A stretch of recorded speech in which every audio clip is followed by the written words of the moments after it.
한 가지 질문을 드리겠습니다. 믿음 좋은 사람은 어떤 사람입니까? 첫 번째, 유창하게 기도하는 사람. 두 번째, 뜨겁게 봉사하는 사람. 세 번째, 교제 잘하는 사람. 네 번째, 11조 제대로 하는 사람. 다섯 번째, 전도 열심히 하는 사람. 어떤 사람이 정말 믿음 좋은 사람일까요? 물론 믿음이 없이는요, 기도, 봉사, 교제, 11조, 전도 제대로 할 수 없습니다. 그것들은 믿음이 없이는 못하지요. 그러나 이것들이 믿음이 좋다는 확실하고 큰 증거라고 하기에는 조금은 부족합니다. 왜냐하면요, 이단들도 기도하고 봉사하고 교제하고 11조하고 전도에 있어서 건전한 교인들보다 더 잘하면 잘했지 결코 못하지 않다는 겁니다. 여러분이 신천지 교인들만큼 예배하고 기도하고 11조하고 전도할 수 있겠습니까?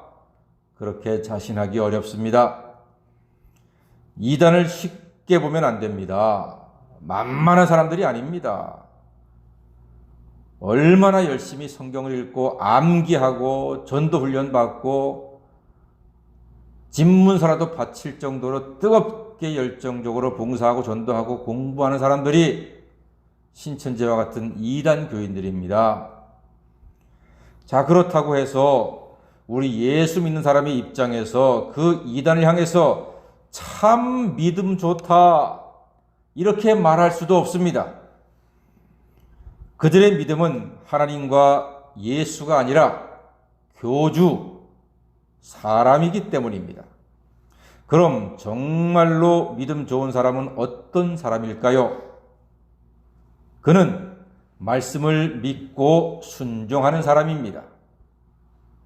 사람을 향해서 뭔가 뜨거움이 있고 간절함이 있고 확실함이 있다고 해서 믿음 좋다라고 이야기하지 않습니다.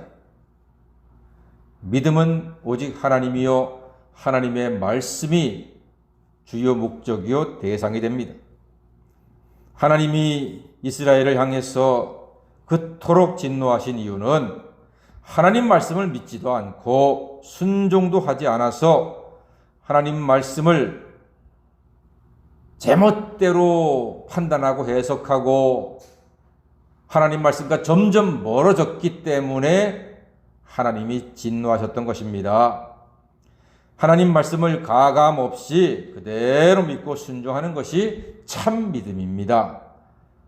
다니엘이 믿음이 좋다고 하는 것은 간절한 기도에 하나님이 응답하신 대로 그 응답의 말씀 그대로 오늘 보니까 느부갓네살 왕에게 전하고 있습니다. 그런데 여러분, 그것이 결코 쉽지 않습니다.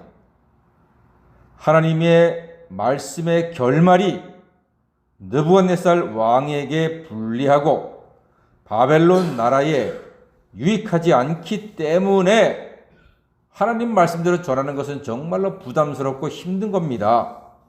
그런데 다니엘은 그 위험한 하나님 말씀을 그대로 전하게 됩니다.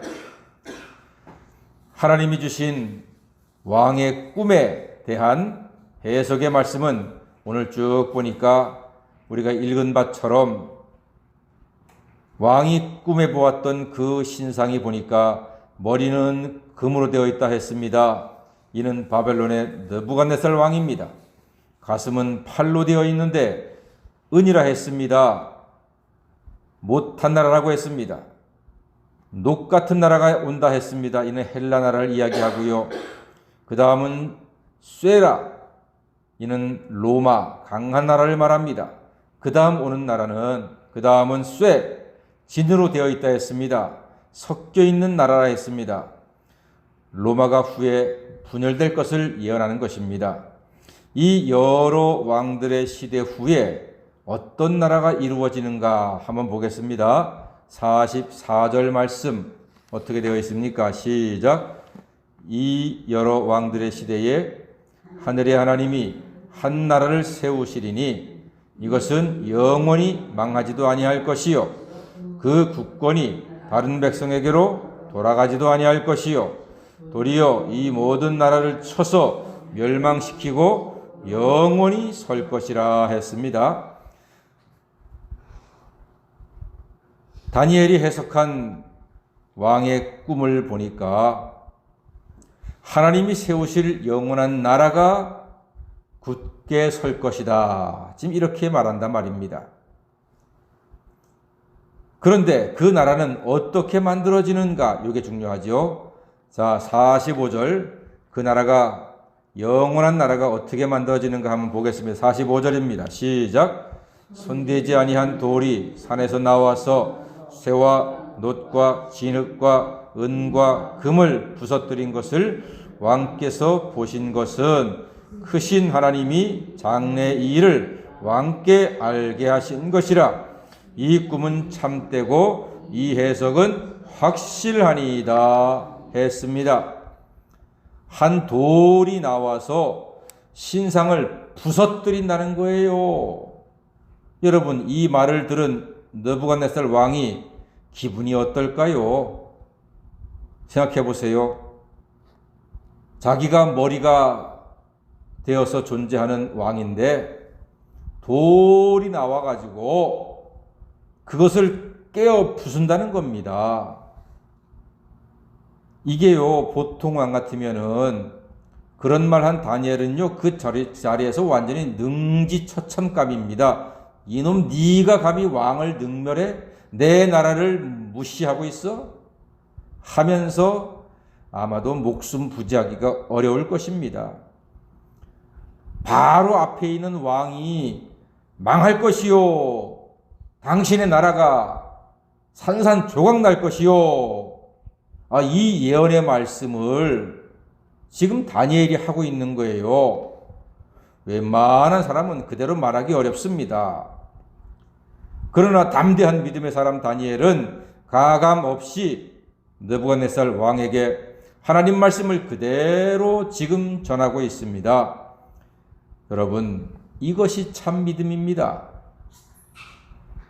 하나님 말씀대로 믿고 말씀대로 살고 말씀대로 순종하는 것이 참 믿음인 줄로 믿습니다. 이 믿음 위에 하나님 나라는 견고하게 세워지는 것입니다. 이 믿음이 있는 사람을 하나님은 존귀하게 쓰십니다. 하나님 말씀을 대언한 다니엘에게 느부갓네살 왕이 어떻게 하는지 한번 볼까요? 46절입니다. 시작. 왕이 엎드려 다니엘에게 절하고 명하여 예물과 향품을 그에게 주게 하니라. 아멘. 와, 이 왕도 보통 왕은 아니네요. 자기와 자기 나라가 가루처럼 부서진다, 망한다 그러는데도 다니엘에게 절하고 예물과 향품을 주는 사람입니다. 여러분, 이것은요, 말이 안 되는 지금 기적 같은 일이 아닙니까? 자기 나라가 망한다고 하는 사람한테 엎드려 절을 합니다. 그리고 향품과 예물을 주고 있습니다. 참 신기한 노릇입니다.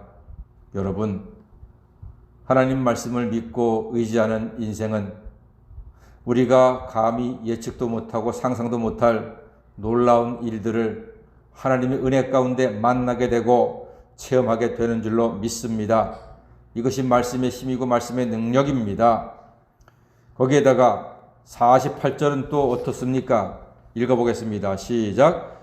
왕이 이에 다니엘을 높여 귀한 선물을 많이 주며 그를 세워 바벨론 온 지방을 다스리게 하며 또 바벨론 모든 지혜자의 어른을 삼았다고 했습니다. 놀라운 일이죠. 그 다니엘의 입에서 당신 나라가 망할 것이요 라고 한 그 나라의 총리로 삼은 것입니다. 참으로 놀랍고 기가 막히고 신기한 일입니다. 사랑하는 성도 여러분, 오늘 다니엘처럼 하나님 말씀대로 믿고 순종하고 증거하여 귀하게 쓰임받는 복된 믿음의 사람, 믿음의 자녀 다 되시기를 주님의 이름으로 간절히 축원합니다. 아멘. 기도하겠습니다.